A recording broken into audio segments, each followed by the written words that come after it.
Hey everybody, Old Blue Cord back again, and figured I'd do another video. It's been quite a while. This has probably been the longest oil change video ever done. Nah, not really, but okay. So we started out with talking about changing the oil and thinking about going to synthetic, etc., etc. Well, I still haven't gotten any kind of oil temperature. I got some good feedback for some people, and they said probably the oil temperature runs about 180, which that's what I figured on most normal cars that run conventional oil. That's what they run. So I decided to go ahead and just stick with that old Havoline oil in the back there. Uh, and I drained the oil and did all my normal stuff. And when I went to go to the case to put the 4 quarts in, and I run 4 quarts in mine. Some idiot left this bottle empty in there, so I only had 1, 2, and then 3, so I didn't have enough. So kind of miffed about that, and of course that's not an oil that's hanging around anymore. So yeah, I stalled out on that project, and I'll pause it right there. Yeah, so anyway, I got stalled out on the oil change project, but I wanted to still do the temperature and redo my pressure gauge. So I dug around, and as usual, I don't really throw anything away. So this was actually the original oil pressure gauge. I don't know. I know it says 98, so it's pretty old. It got where it was either reading 50 or nothing most of the time, so junked that. And then this is actually my standby gauge. This is an electrical gauge, but this one's mechanical, so you put this little, and most guys use this tubing. You can use copper tubing, and that's a mechanical gauge. And actually, I don't know why, but I have this one brand new in the package too. It's the same thing, it's mechanical. I think I probably bought it just to use in a pinch to check oil pressure on a car that maybe I'm trying to buy or something like that. So I don't know, I probably got it at a yard sale or something.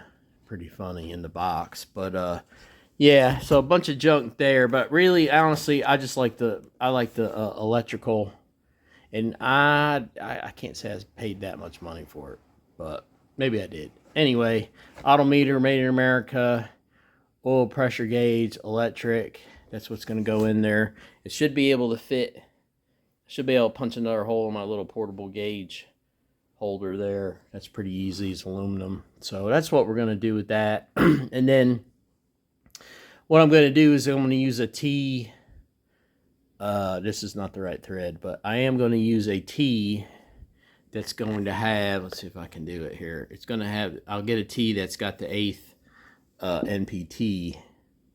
That's 8th NPT. And I'm probably going to do is run a hose from the oil filter sending unit into this, and then plug one and then gauge with one. So I'll have, or both, whatever I need to do. So temperature, pressure, and just keep this someplace under the car. That should be pretty good. I had some good suggestions about using one of those sandwich adapters to the oil filter. I don't like them because there's a leak path.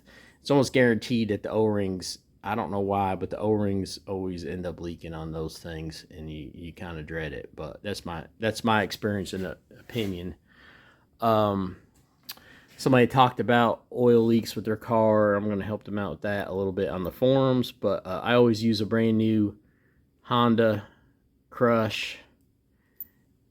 You can, and like I said, you can take the old one, and you might be able to see it. It's going to be harder. You can see there's a dent right there. The way a bolt works, there's a little bit more torque on one side than the other. You can turn that, I guess it'd be 180, or maybe some guys flip it around and get 2 or 3 oil changes on it before you change it. I think I've got a bunch on this one. You can kind of see the, yeah, where it's been dented in. So just buy a new one. That's kind of a leak path. It's a simple one. I am going to use this hokey plug. I didn't buy another plug. I probably should.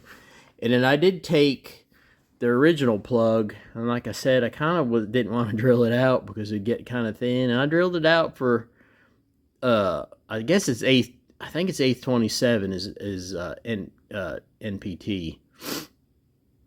And it came out fine.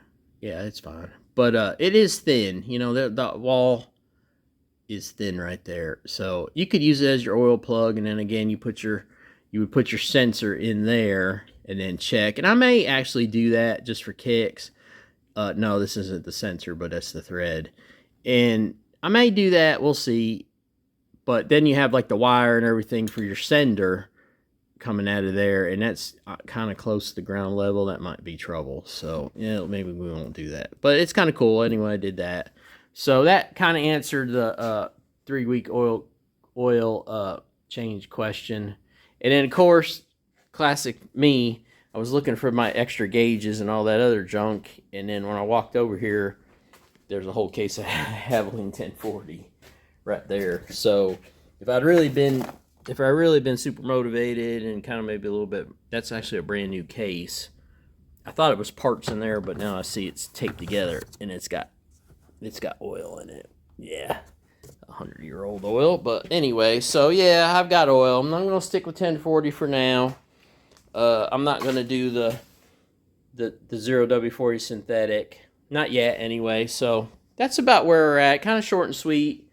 Like I said, I haven't been in the garage in a while, so I mean, I just attacked by cobwebs. It's crazy. I had to get a stick and do like Gandalf and go around and clear out the cobwebs and all that stuff. So yeah, we'll get this oil change done, and then eventually we'll get this rigged up with the T and a hose and all the right fittings, and put a nice, at least have an oil pressure gauge to start with, and then we'll go to temperature too. Kind of fun project, but again, thanks for looking. Sorry I still hadn't felt good. I know it's been a month, but I'm still struggling from getting over COVID, and yeah, just taking things kind of slow. But that's really all I got to add. It's a little quick, good video, 5-minute video, 6-minute video, just kind of update y'all on all that stuff. And thanks again for looking, and you know, like and subscribe. Thanks again to 3Gs for keeping the forums running. If you got any questions, always put them over there too. Thanks. Bye.